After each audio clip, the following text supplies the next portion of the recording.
This is the DAR Today podcast, and I'm your host, Brooke, Bullmaster, Stewart. Well, have you noticed? We've talked about this semi-quincentennial, America's 250th birthday, for years now. We've talked about, when it gets here, we'll do this or we'll do that. Well, even though it's not yet 2026, we are already in the throes, in the thick of all of the things that are starting to happen, the 250th anniversary of so many different events. Do you feel like you're not hearing enough about what's coming? If so, be sure to check out on your state's DAR webpage. Be sure to check out that America 250 committee page. And also check out for the national members only website. Be sure to check out the America 250 committee page on there as well. And then while you're doing a bit of a web search, go to the National America 250 website. We'll go ahead and leave a link in the show notes in case you don't know that one. We just did in our podcast committee, we did a quick little search the other day and came across an event, just one of many, that is happening literally right now while this podcast is airing. And it is an event called Boone's Trace. To mark Daniel Boone and his Axemen's 250th anniversary, carving the path to Kentucky, there are people that are following in their historic footsteps. Starting from Kingsport, Tennessee, they started back on April 23rd. Teams of explorers will hike roughly 10 miles daily, symbolically passing an axe along the way to Fort Boonesboro, Kentucky, just a tad southeast of Lexington. Now, along this 250-mile route, you can also take part in special events honoring the pioneers of westward expansion and those who helped shape our nation. On the website, you can see where the hike will start and end on any given day. You can join them or just go out and cheer on and support those hikers who are there. We'll leave a link in the show notes to the Boone's Trace event site as well. But do you live in one of those areas that doesn't have any historic celebrations or commemorations? Well, as we mentioned before in this podcast, if that's the case, then create your own. Today, we're going to showcase a group from Indiana that did just that, but in a really fun, lighthearted way. And we really think you're going to like that segment. Now, in celebrating these commemorations, we are truly celebrating America, aren't we? And today we have the honor of interviewing our DAR Americanism Committee National Chair, Yvonne Liser. Just a great interview with her, talking about the work of her committee and how you can be a part as well. So that's enough for me. Let's jump right into this segment. And as always, hey, thanks so much for being here with us today.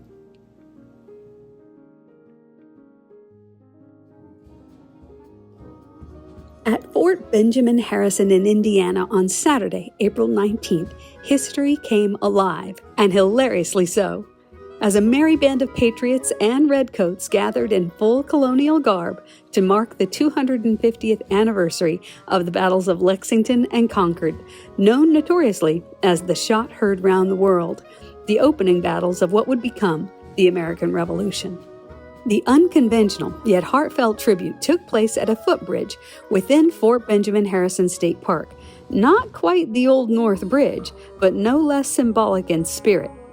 Participants included members from the DAR Carolyn Scott Harrison chapter, the Samuel Bryan chapter, and the Cornelia Cole Fairbanks chapter, some good-natured husbands, and CAR members and potential members, all friends and families that have met through DAR, who donned tricorn hats, colonial garb, with some in red shirts and jackets, and brought history to life with good humor and plenty of foam darts.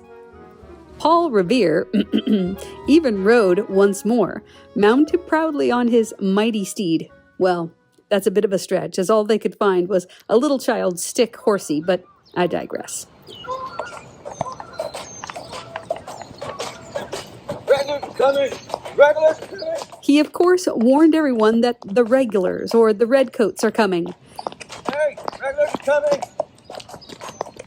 Meanwhile, local women, meaning friends and family with a flair for the dramatic, were then seen fleeing for safety in period-appropriate panic. The highlight of the event was a glorious Nerf battle for control of the footbridge, a nod to the fierce stand made by colonial militia at Concord 250 years ago. As darts were flying and laughter echoed, participants remembered that though history was written in struggle, it was also forged by community and camaraderie.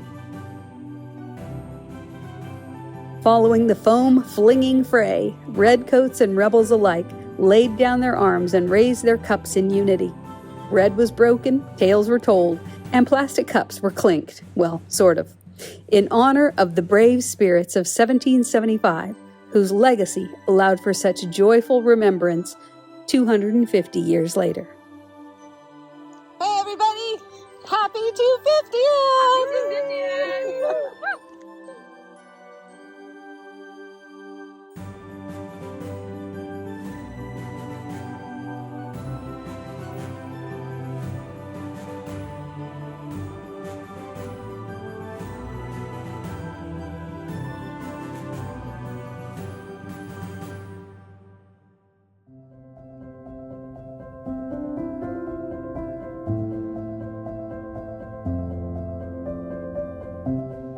Yvonne, Liser, thank you so much for being here with us today. You're the National Chair of the Americanism Committee, and I know so many people, of course, in our society try to do patriotic endeavors and to be patriotic.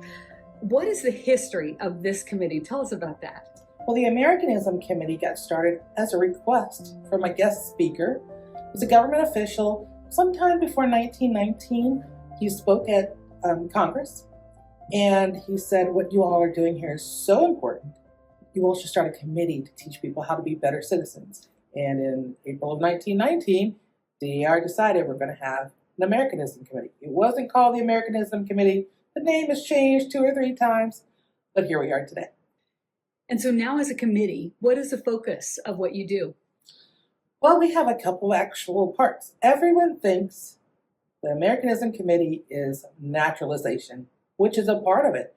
We are known for going to naturalization. DAR passes out flags and flag pins to our new citizens. We have receptions. We celebrate our people who are coming in and trying to become new citizens. The Connecticut Daughters, many years before DAR, created a book for immigrants who want to become American citizens. It became so popular, DAR said, in 1920, we're going to do that too. And it was actually used for people who were going to take the citizenship test. It's no longer in print. It's no longer being used. However, we still have it. It's available online on the public site. And our committee is actually working on updating it this year. So hopefully, fingers crossed, by early next year, we will see a completely updated book. That's exciting. Yes. I'd love to see an old copy of the Connecticut book even, right? People have shown me the older of one of the original ones because it was done in several languages. Oh. Several languages. I had Italian, and I believe Italian was the first one that was done in Connecticut. Mm. So it was done in several languages. And it's being updated to some extent every year. But it can still be used to help people not only for citizenship, but it's also just a good guide to teach anyone. In our committee, we also think about citizenship itself, not just as an immigrant, but also as a person who was born as an American citizen. What does it mean to be a citizen? How important is civics? That's something that you don't hear that much about, but that is the basis of our citizenship, is our civic responsibilities. And it's something that should be constantly kept up to date and shared to the younger generations as well. We welcome people to use those guides. The citizenship guide, great to use in a chapter meeting. See if one of your chapter members can actually pass one of the tests for citizenship. You'd be surprised how many people don't know the answers. So that's part of it. And another portion that is, I guess, another thing is we're known for in our committee are our medals. So we have the Americanism Medal, which was created in 1958. And it's one of the more prestigious medals in DAR. And it is for naturalized citizens. They have to be naturalized at least 5 years. But they're also, we look at their community service, specifically within the foreign community, assisting other foreign people or immigrants, assisting them in becoming citizens. Mm-hmm. But also looking at their leadership, their community service, their trustworthiness, and their patriotism. That's for any adult 18 or above, male or female. A packet is submitted by a chapter, you're sponsored. It's emailed to our committee, and it is gone over with a fine-tooth comb. And then we notify. And they can purchase a medal, which comes with a certificate as well, that they can present. Another one of DAR's very prestigious awards is the DAR Medal of Honor.